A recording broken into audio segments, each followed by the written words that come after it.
శ్రీ మహాగణాధిపతయే నమః, శ్రీమాత్రే నమః. మాచిరాజ్ భక్తి ప్రేక్షకులందరికీ నమస్కారం. ఫిబ్రవరి 21వ తేదీ నుంచి ఫిబ్రవరి 28వ తేదీ వరకు మేషాది ద్వాదశ రాశులకి రాశి ఫలితాలు ఎలా ఉంటాయో, అలాగే ఏ గ్రహాలు అనుకూలిస్తాయో, ఏ గ్రహాలు వ్యతిరేకంగా ఉన్నాయో, వ్యతిరేక గ్రహాల అనుకూలత కోసం పాటించాల్సిన పరిహారాలు ఏంటో, ఏ దేవీ దేవతల ఆలయ దర్శనం చేయాలో, ఎలాంటి మంత్రాలు జపించుకోవాలో, ఎటువంటి స్తోత్రాలు చదువుకోవాలో, గోమాతకు ఎలాంటి ఆహారం తినిపించాలో, ఎలాంటి దానాలు ఇవ్వాలో, ఫిబ్రవరి 21 నుంచి ఫిబ్రవరి 28 వరకు ద్వాదశ రాశులకి రాశి ఫలితాలు ఎలా ఉన్నాయో ఈ వీడియోలో మనం తెలుసుకుందాం. తదుపరి తులారాశి. తులారాశి వాళ్ళకి ఫిబ్రవరి 21 నుంచి ఫిబ్రవరి 28వ తేదీ వరకు రాశి ఫలితాలు పరిశీలిస్తే సూర్యుడు 5వ స్థానంలో వ్యతిరేక ఫలితాలు ఇస్తున్నాడు. కాబట్టి ఆఫీస్ టెన్షన్స్ తులారాశి వాళ్ళకు ఉంటాయి. కొలీగ్స్ తో కొంచెం జాగ్రత్తగా ఉండండి. బాస్ తో కూడా జాగ్రత్తగా మాట్లాడండి. లేకపోతే బాస్ వల్ల కానీ కొలీగ్స్ వల్ల కానీ కొంచెం ఇబ్బందులు ఉండే అవకాశాలు ఉన్నాయి. అలాగే ప్రమోషన్ కూడా కొంచెం ఆలస్యం అవుతూ ఉంటుంది. పాలిటిక్స్ లో కూడా మీరు ఎంత హార్డ్ వర్క్ చేసినా రికగ్నైజేషన్ తక్కువగా ఉంటుంది. తండ్రితో కానీ తండ్రి తరపు బంధువులతో కానీ కొంచెం జాగ్రత్తగా ఉండండి. హెల్త్ కూడా సాధారణంగా ఉంటుంది. పెద్ద పెద్ద హెల్త్ ఇష్యూస్ లేకపోయినా అంత అద్భుతంగా హెల్త్ ఏ ఉండదు, నార్మల్ గా ఉంటుంది. చిన్న చిన్న హెల్త్ ఇష్యూస్ ఉంటాయి. కాబట్టి రవి ఫేవరబుల్ లేడు. రవి బలం పెరగాలి కాబట్టి గోధుమలు నానబెట్టి బెల్లంతో కలిపి ఆవుకు పెట్టడం, కేజింబావు గోధుమలు ఎర్ర వస్త్రంలో మూట కట్టి బ్రాహ్మణుడికి దానం ఇచ్చుకోవటం చేయాలి. అప్పుడు సూర్యుడు వ్యతిరేక ఫలితాలు తగ్గిపోయి ఫేవరబుల్ అవుతాడు. ఆదిత్య హృదయం చాంటింగ్ రోజు వినండి, లేదా సూర్యాష్టకం వినండి. ఆదిత్య హృదయానికి టైం లేకపోతే సూర్యాష్టకం వినండి. అలాగే ఓం సవిత్రే నమః రోజు స్నానం చేశాక వీలైనన్ని సార్లు చదువుకోండి. కనీసం 12 సార్లు చదువుకోవాలి. అలాగే సూర్యుడికి అర్ఘ్యం ఇవ్వండి. రాగి చెంబులో నీళ్లు తీసుకొని ఎర్రపూలు కలిపి అర్ఘ్యం ఇస్తూ ఓం గృణి సూర్య ఆదిత్యోం అని 12 సార్లు చదువుకోండి. వీటి వల్ల సూర్యుడి పవర్ పెరుగుతుంది. సూర్యుడిచ్చే వ్యతిరేక ఫలితాల నుంచి తులారాశి వాళ్ళు సులభంగా బయటపడతారు. అలాగే తులారాశి వాళ్ళకి 8 రోజుల్లో బుధుడు కూడా ఫేవరబుల్ లేడు. బుధుడు 5వ స్థానంలో వ్యతిరేకంగా ఉన్నాడు. తులారాశి విద్యార్థులు హార్డ్ వర్క్ చేస్తేనే ర్యాంకులు వస్తాయి. కొంతమంది తులారాశి విద్యార్థులకి ఏకాగ్రత లేదని బాధపడుతూ ఉంటారు. దానికి కారణం ఏంటంటే బుధుడు 5వ స్థానంలో వ్యతిరేకంగా ఉన్నాడు. అందుకే తులారాశి విద్యార్థులు చదువులో ఫోకస్ పెట్టలేరు, ఫోకస్ తక్కువ ఉంటుంది. అలాగే నిరుద్యోగులు కూడా కొత్త జాబ్ కోసం, అంటే వాళ్ళకి జాబ్ ఉండదు, కొత్తగా ఏదైనా జాబ్ రావాలి, దానికోసం ఇంటర్వ్యూలకు వెళుతూ ఉంటారు. కానీ ఇందులోనూ సెలెక్ట్ గారు, సెలెక్ట్ అవటం లేట్ అవుతూ ఉంటుంది. ఇంటర్వ్యూ లాస్ట్ రౌండ్ లో పోవటం ఇలాంటివి జరుగుతూ ఉంటాయి. వ్యాపారస్తులకు కూడా తులారాశి వాళ్ళకి అంత గొప్పగా ఏమి ఉండదు. వ్యాపారంలో ఫ్లక్చుయేషన్స్ ఉంటాయి.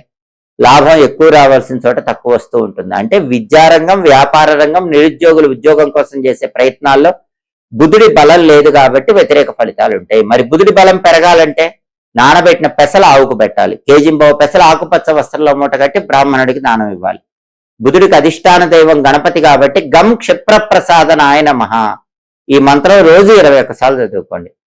గం క్షిప్ర ప్రసాదనాయ నమః. సంకటనాశక గణేష స్తోత్రం చాంటింగ్ వినండి. అప్పుడు బుధుడిచ్చే వ్యతిరేక ఫలితాలు తొలగిపోతాయి. అలాగే తులారాశి వాళ్ళకి శుక్రుడు 5వ స్థానంలో ఫేవరబుల్ గా ఉన్నాడు. కాబట్టి తులారాశి వాళ్ళకి శుక్రుడు విశేషంగా యోగించటం వల్ల, అది కూడా 5వ స్థానంలో యోగించటం వల్ల సంతాన పరంగా చాలా అద్భుతంగా ఉంటుంది. సంతానంతో ఉన్న విభేదాభిప్రాయాలు తులారాశి వాళ్ళకి తొలగిపోతాయి. అలాగే తల్లిదండ్రులతో ఉన్న విభేదాభిప్రాయాలు తులారాశి వాళ్ళకి తొలగిపోతాయి. సంతానపరమైన టెన్షన్స్ అన్ని కూడా తొలగిపోతాయి. సంతానంతో, తల్లిదండ్రులతో తులారాశి వాళ్ళకి చక్కటి అనుకూలత పెరుగుతుంది. అలాగే టెక్స్టైల్, లేడీస్ ఎంపోరియం, బొటిక్ లాంటి వ్యాపారాల్లో కూడా లాభాలు ఎక్కువ వస్తాయి. వైఫ్ అండ్ హస్బెండ్ రిలేషన్ కూడా చాలా బాగుంటుంది. భార్యాభర్తల మధ్య విభేదాలు కూడా తొలగిపోతాయి. శుక్రుడు 5వ స్థానంలో యోగిస్తున్నాడు కాబట్టి ఈ రకమైన ప్రయోజనాలన్నీ తులారాశి వాళ్ళకు ఉంటాయి. అయితే కుజుడు మాత్రం 4, 5 స్థానాల్లో ఉన్నాడు. మొదటి 2 రోజులు 4వ స్థానం, తర్వాత 6 రోజులు 5వ స్థానంలో ఉన్నాడు. మొదటి 2 రోజులు 4వ స్థానంలో ఉండటం వల్ల అర్ధాష్టమ కుజదోషం అంటారు. తులారాశి వాళ్ళు ఫిబ్రవరి 21, 22 తేదీల్లో ప్రాపర్టీ కొంటే మోసపోతారు. ప్రాపర్టీ అమ్మితే పెద్దగా లాభాలు రావు. రియల్ ఎస్టేట్ లో దెబ్బ అయిపోతారు, జాగ్రత్త. అలాగే బ్యాంక్ లోన్లు శాంక్షన్ కావటం మొదటి 2 రోజుల్లో బాగా ఆలస్యం అవుతుంది. ప్రధానంగా ప్రాపర్టీస్ ఆస్పెక్ట్ లో ఎదురు దెబ్బ తగిలే అవకాశం ఫిబ్రవరి 21, 22 తేదీల్లో ఉంది. కొంచెం జాగ్రత్తగా ఉండాలి. 23వ తేదీ నుంచి కూడా కుజుడేం బాలేడు. కుజుడు తులారాశి వాళ్ళకి 5వ స్థానంలో వ్యతిరేకంగానే ఉన్నాడు. అంటే చిల్డ్రన్ రిలేటెడ్ ప్రాబ్లమ్స్ అనేవి కనిపిస్తూనే ఉంటాయి. కాకపోతే కేవలం ఈ ప్రాపర్టీస్ ఆస్పెక్ట్ లో ఉన్న ప్రాబ్లమ్స్ మాత్రం మొదటి 2 రోజుల్లో ఉంటాయి కాబట్టి ఆ 2 రోజుల్లో అప్రమత్తంగా ఉండాలి. తులారాశి వాళ్ళకి కుజుడి బలం లేదు కాబట్టి కుజుడి బలం పెరగాలంటే నానబెట్టిన కందులు బెల్లంతో కలిపి ఆవుకు పెట్టాలి. కేజింబావు కందులు ఎర్ర వస్త్రంలో మూటగట్టి బ్రాహ్మణుడికి దానం ఇవ్వాలి. సుబ్రహ్మణ్య ఆలయ దర్శనం గాని నరసింహస్వామి ఆలయ దర్శనం గాని చేయాలి. ఓం అం అంగారకాయ నమః అనే మంత్రం రోజు 21 సార్లు చదువుకోవాలి. ఓం అం అంగారకాయ నమః. అలాగే దాంతో పాటుగా రుణ విమోచన అంగారక స్తోత్రాన్ని చదవటం గాని వినటం గాని చేయాలి. అలా చేస్తే కుజుడిచ్చే వ్యతిరేక ఫలితాలు తొలగింపజేసుకొని పూర్తిగా అనుకూల ఫలితాలు అందిపుచ్చుకోవచ్చు. కాబట్టి తులారాశి వాళ్ళకి రవి బాలేడు, బుధుడు బాలేడు, కుజుడు బాలేడు, ఒక్క శుక్రుడే బాగున్నాడు. మిగిలిన మిగిలిన 3 గ్రహాలకు సంబంధించినటువంటి పరిహారాలు చేసుకోవటం ద్వారా ఆ గ్రహాల బలం పెంపొందింపజేసుకుని అనుకూల ఫలితాలు అందిపుచ్చుకోవచ్చు. ఫాల్గుణ మాసం విష్ణుమూర్తికి చాలా ఇష్టమైన మాసం. ఫాల్గుణ మాసంలో ఎవరైనా సరే ప్రతిరోజు కూడా విష్ణుమూర్తిని పూజించి పాలు నైవేద్యం సమర్పించినట్లయితే విష్ణుమూర్తి అనుగ్రహం వల్ల ఆర్థిక ఇబ్బందులు తొలగిపోతాయి. వృత్తిపరంగా మంచి పురోభివృద్ధి ఏర్పడుతుంది. దీన్ని పయోవ్రతం అనే పేరుతో పిలుస్తారు. అలాగే ఫాల్గుణ మాసాన్ని సర్వదేవతల సమారాధనల మాసం అంటారు. అంటే అందరి దేవతల అనుగ్రహము పొందటానికి ఉపయోగపడే మాసం ఫాల్గుణ మాసం. ఈ మాసంలో కొన్ని దానాలు ఇస్తే అద్భుత ఫలితాలు కలుగుతాయి. అన్నదానం చాలా మంచిది, జన్మజన్మల పాపాలు పోగొడుతుంది. ఫాల్గుణ మాసంలో ధనలాభం కలగాలంటే వస్త్రదానం చేయాలి. వస్త్రదానం కూడా విశేషమైన శుభ ఫలితాలు ఇస్తుంది. గోదానం చేస్తే అద్భుతం. అసలు ప్రత్యక్ష గోవును ఫాల్గుణ మాసంలో వైష్ణవ ఆలయానికి దానంగా ఇస్తే తిరుగులేని విధంగా కోట్ల జన్మల పాపాలు పోతాయి. ప్రత్యక్ష గోవు ఇవ్వలేకపోతే వెండి, రాగి, పంచలోహాలు, ఇత్తడి ఇలా ఏదైనా లోహంతో చేసిన గోవును దానం ఇచ్చినా కూడా మంచిది. అన్నదానం, వస్త్రదానం, గోదానం వీటిలో ఏ దానం ఇచ్చినా ఫాల్గుణ మాసంలో అమోఘమైనటువంటి శుభ ఫలితాలు కలుగుతాయి. అలాగే ఫాల్గుణ మాసంలో శుక్లపక్షంలో వచ్చే తదియ రోజు శివపార్వతులను పూజిస్తే సంవత్సరం పాటు శివపార్వతుల అనుగ్రహం ఉంటుంది. ఈ మాసంలో పుత్ర గణపతి వ్రతం అని ఒక ప్రత్యేకమైన వ్రతం చేసుకుంటారు. చాలా గొప్ప వ్రతం. ఎవరికైనా ఆడపిల్లలే ఉండి మగపిల్లలు పుట్టక ఇబ్బంది పడుతూ ఉంటే వాళ్ళందరూ కూడా ఫాల్గుణ మాసంలో శుక్లపక్షంలో వచ్చే చవితి రోజు పుత్ర గణపతి వ్రతం చేస్తారు. అంటే ఆ రోజు గణపతిని గన్నేరు పుష్పాలతో, గన్నేరు ఆకులతో పూజించి గణపతికి అటుకులు బెల్లం నైవేద్యం పెట్టి 8 సంవత్సరాల్లోపు పిల్లలకు వాటిని పంచి పెడతారు. దీన్నే పుత్ర గణపతి వ్రతం అంటారు.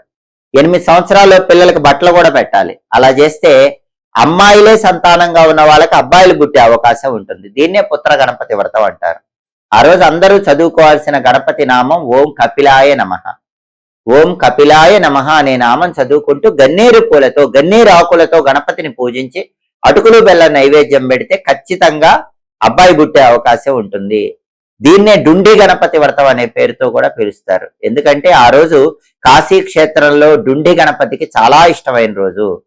కాబట్టి ఫిబ్రవరి 21వ తేదీ పుత్ర గణపతి వ్రతం, డుండి గణపతి వ్రతం వచ్చింది కాబట్టి ఇలా గణపతిని పూజిస్తే చాలా మంచిది. వినాయక చవితి రోజు వినాయకుడిని పూజించడం వీలు కాని వాళ్ళు కూడా ఫాల్గుణ మాసంలో శుక్లపక్ష చవితి ఫిబ్రవరి 21 వినాయకుడిని పూజిస్తే వినాయక చవితి రోజు వినాయకుడిని పూజించిన అద్భుత ఫలితం కలుగుతుంది. అలాగే ఫాల్గుణ మాసంలో శుక్లపక్షంలో వచ్చే ఏకాదశి తిథిని అమలక ఏకాదశి అంటారు.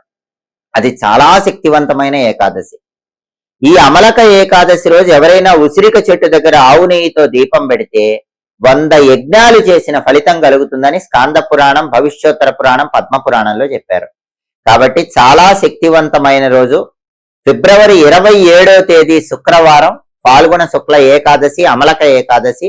ఆ రోజు తప్పకుండా ఉసిరిక చెట్టు దగ్గర ఆవు నెయ్యితో దీపం పెట్టండి. 100 యజ్ఞాలు చేసిన ఫలితం వస్తుంది.